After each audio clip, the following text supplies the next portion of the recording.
So today's video is all about Redmi Note 5 Pro's manual camera settings. Already you might be aware of several settings that is available on the Note 5 Pro. You may be using that, but wait, there are several settings, there are several tweakings that you need to do. So once you do that, you will get really awesome images, and it really changes the way you capture the images. So stay tuned, watch the full video. If you like this video, if you get some information out of this video, don't forget to hit that like button and subscribe to my channel for more awesome content. I've already made some DSLR tips and tricks video. Watch that, guys, it might be helpful to you.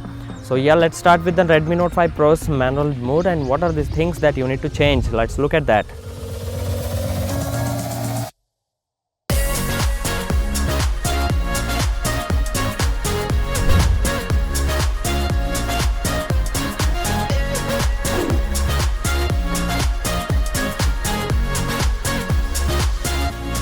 So guys, just as you open the camera, this is the usual interface you will see with the Redmi Note 5 Pro, and there is a tap to focus here. Now how to use this tap to focus, there is a little trick here to change the exposure setting.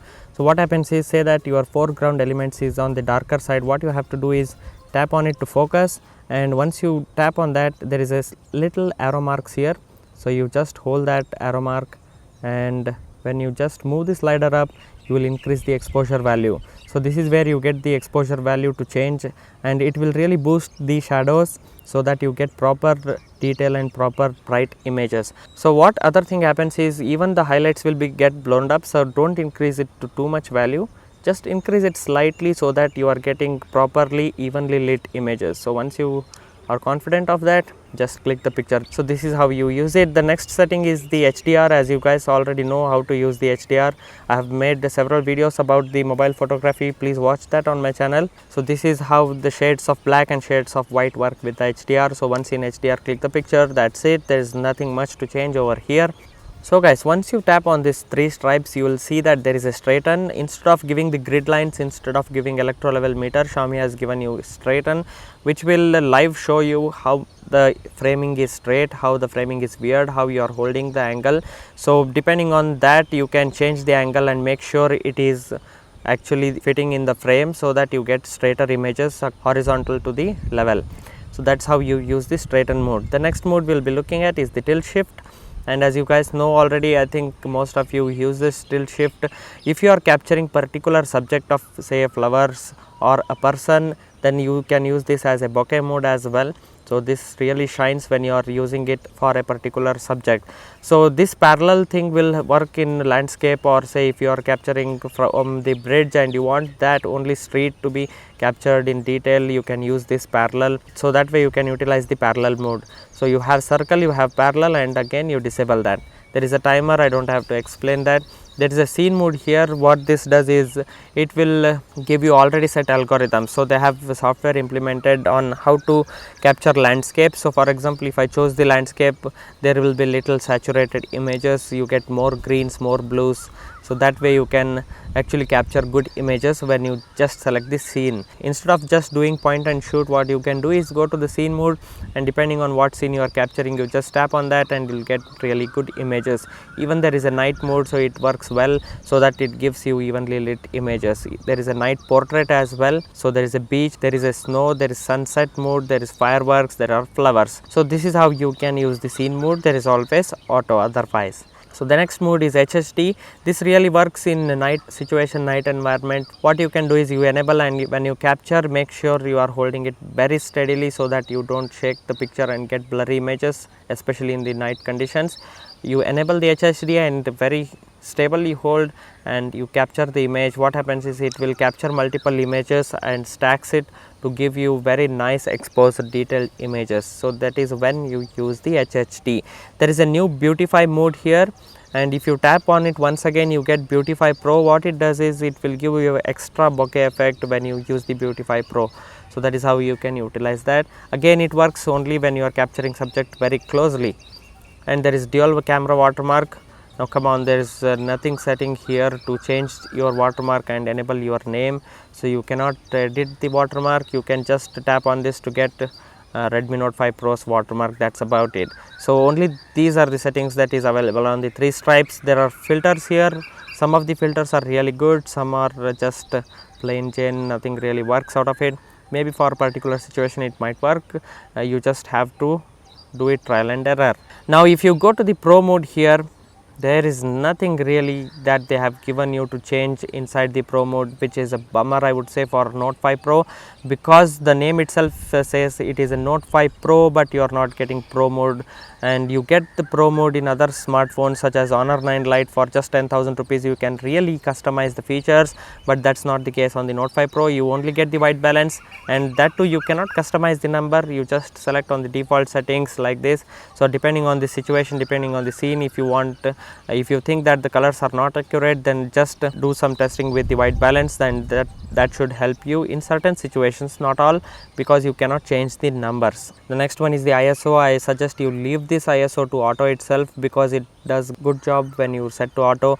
If you manually change it, you don't really have anything else to change here, so leaving to auto itself is a good thing I would say, because there is nothing really to customize. Come on Xiaomi, you could have given some Pro mode here. You call it a Pro and you don't have any Pro mode enabled on this camera. Maybe with the software update they could really give you, but still I think they won't release an update. And there is panorama mode, there is square. See, instantly you can capture square mode instead of changing the aspect ratio. You just can go to the square and capture square mode for some Instagram pictures, so you don't have to crop it later.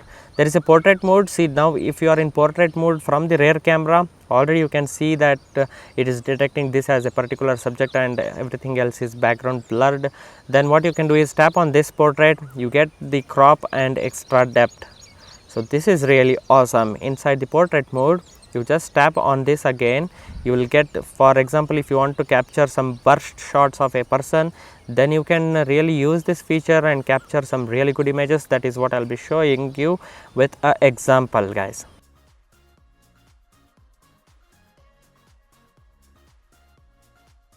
So this is how you use the portrait mode. There is the photo that we have already seen, there is the video mode, there is short video where you can capture little clips. So you can capture short clips with the short video. You can take I think 10 seconds video with the short clip. Yeah, that's how it does. 10 seconds for your Snapchat or Instagram, that's how you do it.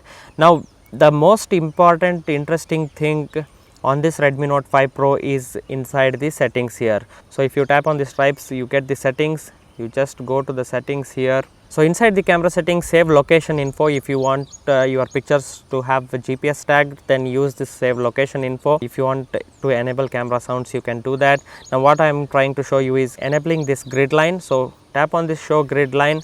Now it will really help you composite the picture very nice. So if you want to compose your pictures really nice, use this grid line and make sure everything is horizontal, and use this straighten mode so that you get the really perfect images every single time. So this is how you use the grid mode. Again, going to the settings here, as you can see, save previous mode. If you want your camera to be directly onto that mode, you can use this save previous mode. It works really well. Add timestamp on photos, and focus and shoot. Tap to focus, then tap again to capture the picture. And there is scan QR code, enhance low light photos automatically. Press and hold shutter button. That means if you just tap and hold shutter button, it will capture really quick images in a, I think in just a second it will capture around 10 shots. That is how you use the burst shot. There is a mirror front camera. If you are seeing flipped images of yourself, then you use the mirror front camera. There is a camera frame. Now here you can change the aspect ratio. If you want to go full modes, 18:9 you have here, you have the 16:9, but then the image size will be little bit reduced, so make sure you know that. Now interesting thing that I want to show you is the first thing you need to change inside this camera settings is to change the anti-banding. Now this will give you some flicker effect if you are using the 50 Hz rate, so make sure you are using 60 Hz of refresh rate. So this is really important. If you didn't know, now is the time to change that. And after you have done that, as you can see, there is a fingerprint shutter. If you want to use the fingerprint as a shutter button, you have the option here, so enable that and just use the fingerprint scanner to click the pictures. The important thing that I am really stressing upon is this use of contrast, saturation and sharpness. Now I have made several videos. If you haven't watched that, you can watch that. Now what you have to do is to little bit make sure that the contrast is on the higher side. That means you tap on the high and you can customize the saturation, keep that to high as well, and sharpness to high. Now this way you get really sharp images with little bit of saturation added to it, making a very pleasing image. Now if you didn't know that, now is the time to change it, and leave me a comment in the comment section below as to how your pictures are coming now, because this really changes, really affects the image quality whenever you take pictures with your Note 5 Pro. So if you didn't know that, now is the time to change. So make sure you have kept the contrast a little bit high, because this Note 5 Pro captures images with a low contrast as I have seen compared to other cameras. So make sure it is set to high. Don't change it too much, but just change these things and see how the picture is coming. And there is one more thing to note down: auto exposure setting. See, frame average, when you are capturing landscape, you keep the frame average. Center weight, as the name suggests, when you have something subject around the center, you use this metering. And when you are capturing close-up images such as flowers and such things, make sure your auto exposure settings is set to spot metering. So this way the metering really works and changes the way you take the pictures. So now is the time to change and really experiment with the image quality of this Note 5 Pro. So make sure you change that and take pictures, guys. Let me know in the comments as well. So these were the settings that you really need to know about the Note 5 Pro. I hope this video helped you in taking better pictures. Stay tuned, stay subscribed. I'm making a lot of interesting videos. See you all in another one. Till then, take care. Bye bye.